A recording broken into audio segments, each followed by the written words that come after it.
بسم اللہ الرحمن الرحیم۔ خالد بن ولید رضی اللہ تعالیٰ عنہ ایک ایسے صحابہ رسول کی داستان ہے جس نے اسلام قبول کیا تو آپ جناب حضور اکرم صلی اللہ علیہ وآلہ وسلم نے سیف اللہ یعنی اللہ کی تلوار کے خطاب سے نوازا۔ آپ چند ہزار مجاہدین اسلام کے ساتھ نکلے اور لاکھوں کی دشمن فوج کا مقابلہ کر کے اسلام کا پرچم کریا کریا نگر نگر سر بلند کیا۔ آپ کے نام سے دشمن اسلام دشمن قوتیں گھبرا جایا کرتی تھی۔ آپ جس ملک پر بھی حملہ کرتے وہاں فوجیں دوڑ جایا کرتی تھی۔ آپ کو ہمیشہ اللہ تعالیٰ نے عزت بخشی، آپ فتح یاب ہوئے، آپ کا نام ہمیشہ سنہری حروفوں میں لکھا گیا۔ تو آئے چلتے ہیں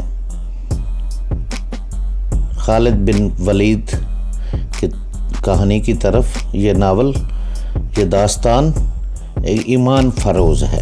تو آئے چلیں۔ خالد بن ولید رضی اللہ عنہ، قسط نمبر 6363۔ فوراً بلاؤ۔ اردو شیر نے شاہانہ رونق سے کہا، اس کے سوا اور کیا خبر لایا ہوگا کہ ہرمز نے مسلمانوں کو کچل ڈالا ہے؟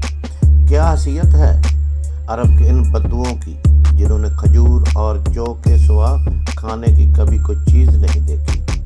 قاصد دربار میں داخل ہوا تو اس کا چہرہ اور اس کی چال بتا رہی تھی کہ وہ اچھی خبر نہیں لایا۔ اس نے ایک بازو سیدھا اوپر کیا اور جھک گیا۔ سیدھے ہو جاؤ، اردو شیر نے فاتحانہ لہجے میں کہا۔ ہم اچھی خبر سننے کے لیے اتنا انتظار نہیں کر سکتے۔ کیا مسلمانوں کی عورتوں کو بھی پکڑا ہے؟ بولو، تم خاموش کیوں ہو؟ زرتشت کی ہزار رحمت تخت فارس پر، قاصد نے دربار کے آداب کے عین مطابق کہا۔ شہنشاہ اردو شیر کی شہنشاہی، خبر کیا لائے ہو؟ اردو شیر نے گرج کر پوچھا۔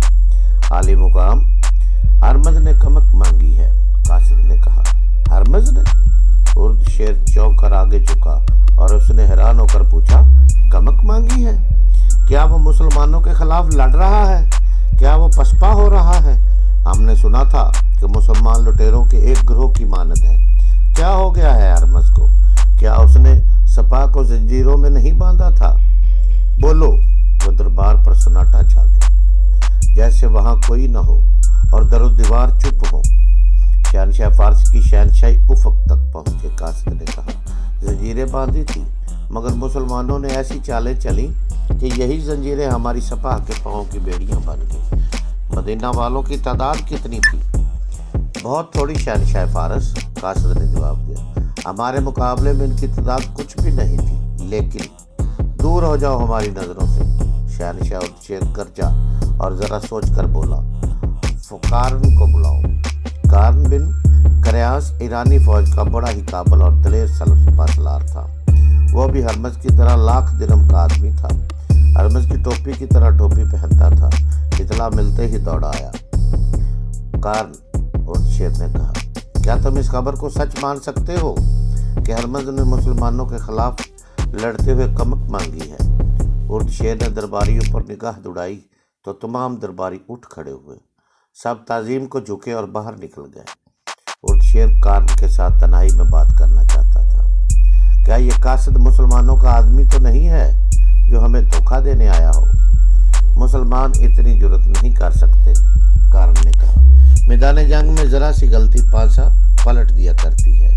اگر ہرمز نے کمک مانگی ہے تو اس کا مطلب ہے کہ اسے کمک کی ضرورت ہے اور اس سے کوئی غلطی سرزد ہو گئی ہے۔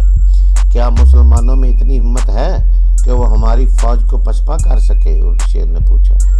ان میں ہمت نہیں، بے پناہ جرت بھی ہے، کارن نے کہا۔ وہ اپنے عقیدے کی جنگ لڑتے ہیں۔ ابلا کے علاقہ میں ہم نے مسلمانوں کو اس قدر ذلیل کر کے رکھا ہوا ہے کہ وہ کیڑوں مکوڑوں کی سی زندگی بسر کرتے ہیں، لیکن انہوں نے زمین دوز حملے کر کے اور شب خون مار مار کر اس علاقے کی کئی چوکیاں صاف کر دی ہیں۔ آج تک انہوں نے جتنی جنگیں لڑی ہیں، ان میں سے انہوں نے کسی ایک میں بھی شکست نہیں کھائی۔ ہر جنگ میں ان کی سپاہ کی تعداد خاصی تھوڑی رہی ہے۔ ان کے پاس گھوڑوں کو بھی کمی ہے۔ وہ لڑنے والے ہی ایسے تھے،